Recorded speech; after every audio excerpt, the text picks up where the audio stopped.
जिस video game को खेलकर बच्चे खुश होते हैं, वही वीडियो गेम उनको बीमार भी कर रहा है। जी हाँ, क्या आप वीडियो गेमर हैं और ज़्यादातर समय आप मोबाइल पर वीडियो गेम खेलते हैं, कानों में हेडफोन लगाए रखते हैं, तो ये आपको बहरेपन का शिकार बना देगा। ब्रिटिश मेडिकल जर्नल में प्रकाशित एक रिसर्च के मुताबिक यदि आप रोज़ाना वीडियो गेम खेलते हैं और कानों में ईयरबड्स का घंटों इस्तेमाल करते हैं, तो आपकी सुनने की क्षमता खतरे में पड़ सकती है। साथ ही रिसर्च में यह भी बताया गया है कि आप अपनी सुनने की क्षमता को कैसे सुरक्षित रख सकते हैं। इसी पर पेश है हमारी यह खास पेशकश, खतरनाक गेम। वीडियो गेम से बहरेपन का खतरा। WHO के वैज्ञानिकों की चेतावनी। वीडियो गेम खेलने से बहरापन। नियमित रूप से वीडियो गेम नुकसानदेह। वीडियो गेम की लत मानी जा सकती है बीमारी। वीडियो गेम की लत बेहद खतरनाक। बच्चे युवा हो रहे बहरेपन का शिकार। वीडियो गेम खेलने के शौकीन लोगों के लिए एक बुरी खबर है। ब्रिटिश मेडिकल जर्नल में प्रकाशित एक नए रिसर्च में यह बात सामने आई है कि वीडियो गेम खेलने से सुनने की क्षमता हमेशा के लिए खत्म हो सकती है। यह रिसर्च 50,000 लोगों पर की गई है और विश्व स्वास्थ्य संगठन यानी WHO के वैज्ञानिक इसमें शामिल थे। रिसर्च के मुताबिक वीडियो गेम खेलने के दौरान इस्तेमाल किए जाने वाले हेडफोन, ईयरबड्स और म्यूजिक वेन्यू का प्रभाव कानों पर पड़ता है और सुनने की क्षमता कम होती जाती है। एक रिपोर्ट के जरिए दिखाते हैं कितना भयानक प्रभाव पड़ सकता है इनका। वीडियो गेम खेलने के शौकीन लोगों की सुनने की क्षमता हमेशा के लिए खत्म हो सकती है। जी हाँ, ब्रिटिश मेडिकल जर्नल में प्रकाशित इस नए शोध में ये बात सामने आई है।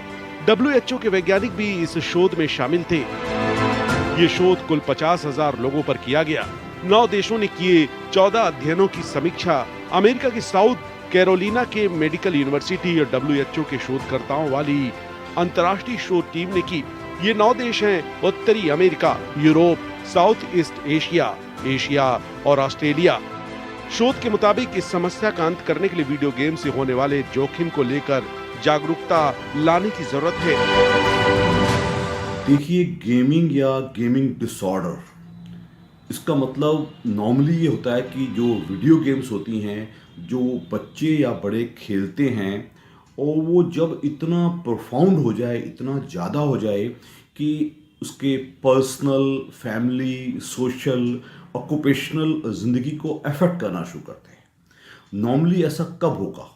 जब एक बच्चा अमेरिकन एकेडमी ऑफ पीडियाट्रिक्स के द्वारा, जो 6 साल का बच्चा है, वो अगर एक दिन में, जो कि स्कूल डे है, वो 50 मिनट करता है या नॉन स्कूल डेज में 2 साल से ज़्यादा वीडियो गेम्स खेलता रहता है, तो इसको कहा जाता है कि वो शायद गेमिंग का शिकार हो गया है, गेमिंग डिसऑर्डर का। गेमिंग डिसऑर्डर तब कहा जाता है जब ऐसा पैटर्न लगातार कम से कम 12 महीने चलता है। तेज आवाज नुकसानदायक। PMJ जर्नल ने अपनी रिपोर्ट में कहा कि आमतौर पर लोग अपने हेडफोन में 105 dB से अधिक की आवाज रखते हैं, जबकि पार्टियों में 104 से 112 dB तक का शोर होता है। इसके लिए 12 से 34 साल के 19,000 लोगों को इस स्टडी में शामिल किया गया है। इस रिसर्च में बताया गया है कि 24% किशोर और 48% युवा अपने हेडफोन में तेज आवाज में संगीत सुनते हैं। आपको बता दें कि आमतौर पर एक एडल्ट के लिए 80 से 90 dB और बच्चों के लिए 75 dB आवाज सहने लायक होती है। हेल्थ ग्लोबल BMJ यानी ब्रिटिश मेडिकल जर्नल ने अपने रिपोर्ट में जो दावा किया है वो बहुत परेशान करने वाला है, जिसके मुताबिक हेडफोन, ईयरफोन पर तेज आवाज में संगीत सुनने पर दुनिया भर में तकरीबन 1 अरब से ज्यादा युवाओं को उनके सुनने की क्षमता को नुकसान पहुंच सकता है। शोधकर्ताओं के मुताबिक बच्चे एक हफ्ते के दरमियान 6.5 घंटे 83 डेसिबल, 3.5 घंटे 86 डेसिबल और 12 मिनट के लिए 90 डेसिबल तक आवाज सुन सकते हैं। हालांकि अगर वे इन बॉर्डर लाइन से अधिक आवाज सुनते हैं तो उनके सुनने की क्षमता को नुकसान पहुंच सकता है। रिसर्च में क्या पता चला? बीएमजे पब्लिक हेल्थ में प्रकाशित शोध पत्र में 14 अध्ययनों की समीक्षा की गई, जिसमें कुल मिलाकर 50,000 से अधिक लोग शामिल थे।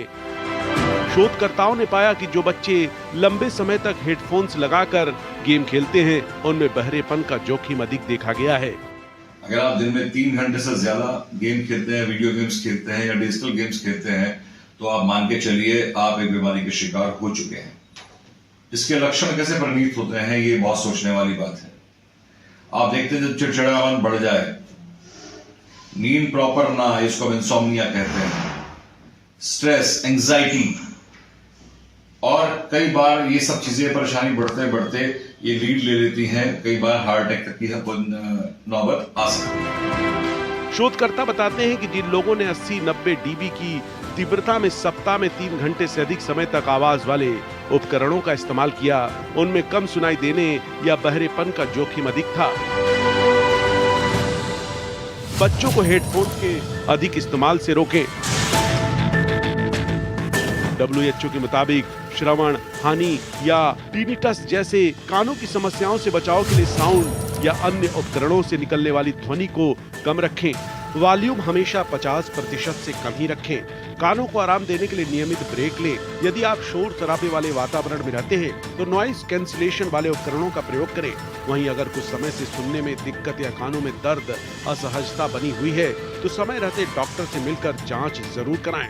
बच्चों को हेडफोन्स के अधिक इस्तेमाल से रोकना भी आवश्यक है। शोधकर्ताओं ने वीडियो गेम खेलने वालों को सलाह दी है कि वे वीडियो गेम खेलते समय हेडफोन या ईयरबड का इस्तेमाल कम से कम करें। साथ ही अगर वे हेडफोन या ईयरबड का इस्तेमाल करते हैं तो आवाज की मात्रा को कम रखें। शोध के परिणामों से ये साफ होता है कि वीडियो गेम खेलने के शौकीन लोगों को अपनी सुनने की क्षमता का ध्यान रखना चाहिए। उन्हें वीडियो गेम खेलते समय हेडफोन या ईयरबड का इस्तेमाल कम से कम करना चाहिए और आवाज की मात्रा को कम रखना चाहिए।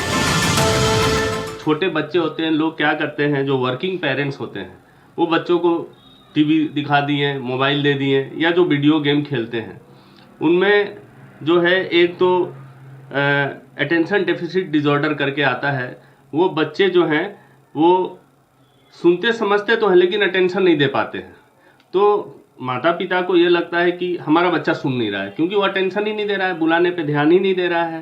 तो सबसे बड़ा दुष्परिणाम तो ये है। WHO ने दिया निर्देश। WHO के मुताबिक जैसे जैसे ध्वनि की तीव्रता बढ़ती है, सुरक्षित सुनने का समय तेजी से घटता जाता है।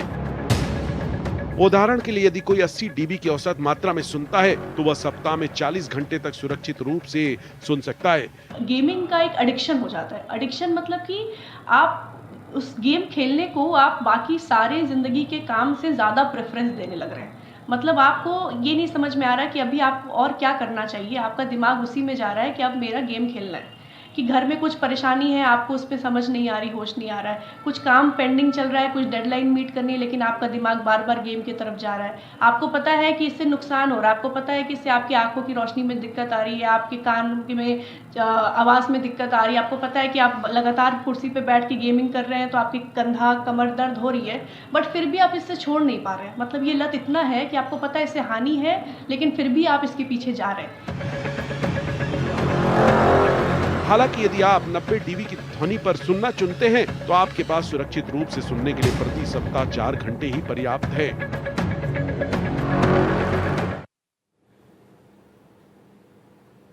शोधकर्ताओं ने वीडियो गेम खेलने वालों को सलाह दी है कि हेडफोन और ईयरबड्स का इस्तेमाल कम से कम करें। अगर वो हेडफोन या ईयरबड्स का इस्तेमाल करते हैं तो आवाज़ की मात्रा को कम रखें। WHO ने अपनी रिपोर्ट में ये साफ साफ कहा कि अगर कोई व्यक्ति अपने सभी काम को पूरा करने के बाद थोड़े समय के लिए वीडियो गेम खेलता है तो उसे बीमार नहीं माना जाएगा। डॉक्टरों का कहना है कि इस बीमारी से ज़्यादातर बच्चे प्रभावित हो रहे हैं। स्कूल से आने के बाद ज़्यादातर बच्चे मोबाइल पर गेम खेलते हैं, घर से बाहर नहीं निकलते, जिसके कारण उनका ज़्यादातर समय घर के अंदर ही बीतता है और उनके पास मोबाइल गेम का ही एकमात्र सहारा बचता है। गेमिंग डिसऑर्डर के लक्षण। इस बीमारी की चपेट में आने वाला व्यक्ति हर वक्त वीडियो गेम खेलना चाहता है और उसके दिमाग में केवल वीडियो गेम ही चलता रहता है। इसे प्री ऑक्यूपेशन कहते हैं। अगर आप अपने ऊपर नियंत्रण नहीं रख पा रहे हैं और वीडियो गेम खेलने की चेन को ब्रेक नहीं कर पा रहे हैं तो समझिए आप बीमार हैं। वीडियो गेम खेलने के कारण ऑफिस पहुंचने में देरी, नींद आने पर भी खेल के बारे में ही सपने आना, आए दिन बीमार रहना और जरूरी काम छूट जाना इस बीमारी के लक्षण हैं। वीडियो गेम खेलते समय अपनी सुनने की क्षमता को सुरक्षित रखने के लिए अपने डिवाइस पर वॉल्यूम अधिकतम 60% से कम रखें। जहां संभव हो कान हेडफोन की बजाय अंतर्निर्मित या बाहरी स्पीकर को प्राथमिकता दें। यदि हेडफोन का उपयोग कर रहे हैं तो अच्छी तरह से फिट और शोर रद्द करने वाले हेडफोन चुनें। ऐसे ऐप्स डाउनलोड करें और उपयोग करें जो वॉल्यूम सीमित कर सकते हैं और आपके जोखिम की निगरानी कर सकते हैं। ऐप स्टोर और गूगल प्ले स्टोर पर ऐसे ऐप्स ढूंढें। ऐसे उपकरणों को प्राथमिकता दें जो पहले से फिट सुरक्षित सुनने वाले ऐप्स के साथ आते हैं। गेमिंग से नुकसान के अलावा इसको रोका कैसे जाए, तो मैं समझता हूँ कि जो पेरेंट्स हैं वो शुरुआत में ही जब बच्चा वीडियो गेम्स को ज़्यादा टाइम देता है, 1 घंटा करता है, नो हार्म, चलने दो। अगर 1 घंटे से ज़्यादा देता है तो इस बुराई को शुरुआत में रोका जाए। वो एडल्ट्स में भी अगर ये गेमिंग चल रही है तो परिवार के दूसरे सदस्य इसको शुरुआत से ही रोकें।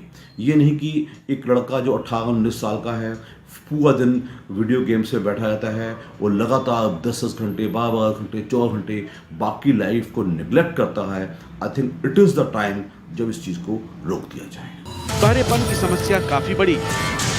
कम सुनाई देने या बहरेपन की समस्या पिछले 1 दशक में काफी तेजी से बढ़ती देखी गई है। आश्चर्यजनक रूप से बच्चों, युवाओं में इसका जोखिम तेजी से बढ़ा है। मानसिक असर पड़ता है, दिमाग पर असर पड़ता है, सुनने पर असर पड़ता है, उनका बिहेवियर चेंज हो जाता है। वो किसी से मिलना ही नहीं चाहते हैं, बच्चों को खेलना नहीं चाहते हैं, अपने मोबाइल लेकर के कोने में पड़े रहेंगे।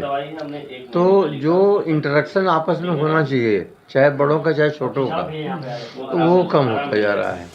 आंकड़ों पर नजर डालें तो पता चलता है कि वैश्विक स्तर पर 34 मिलियन से अधिक बच्चों में बहरेपन या सुनने की क्षमता में कमी देखी गई है, जिनमें से 60% मामले ऐसे हैं जिन्हें रोका जा सकता था।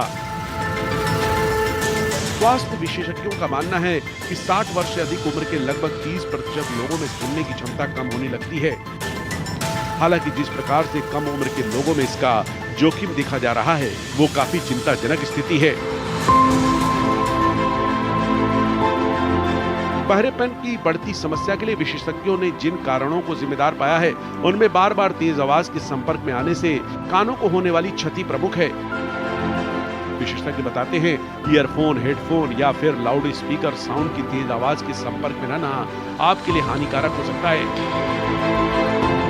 युवाओं में ईयरफोन, हेडफोन का इस्तेमाल अधिक देखा जा रहा है, जो कानों के लिए गंभीर समस्या कारक हो सकती है। तेज आवाज बहरेपन का जिम्मेदार। WHO ने कहा कि लोग शुरुआत में बहरेपन को गंभीरता से नहीं लेते हैं। इसे बीमारी मानने में लोगों को 4 से 6 साल लग जाता है। तब तक ये समस्या काफी हद तक बढ़ चुकी होती है। इसके इलाज के लिए उन्हें हियरिंग एड नाम की मशीन लगानी होती है। भारत में हर साल करीब 6 लाख हियरिंग एड मशीन बिकती है, जिसका मतलब कि सुनने की समस्या से पीड़ित अधिकांश लोग इसका इस्तेमाल नहीं करते हैं। कान की समस्याओं को गंभीरता से नहीं लेने के चलते लोग जल्द बहरे हो जाते हैं। वहीं इसके चलते लोग कई मानसिक बीमारी जैसे कि भूलने की बीमारी या डिप्रेशन का भी शिकार हो जाते हैं।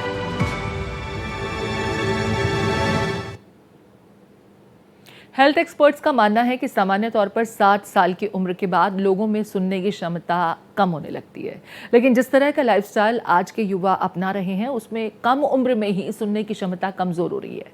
इसकी सबसे बड़ी वजह ईयरफोन और हेडफोन को बताया जाता है। जी हाँ, नए ज़माने में हेडफोन और ईयरफोन भले ही काफ़ी उपयोगी हों, लेकिन इसका ज़्यादातर इस्तेमाल युवाओं को बहरेपन की तरफ धकेल रहा है। WHO के शोध के मुताबिक 43 करोड़ से ज़्यादा लोग वर्तमान में सुनने की क्षमता से पीड़ित हैं। अगर समय रहते ध्यान नहीं दिया तो 2050 तक ये संख्या बढ़ करके 700 मिलियन यानी 70 करोड़ हो जाएगी।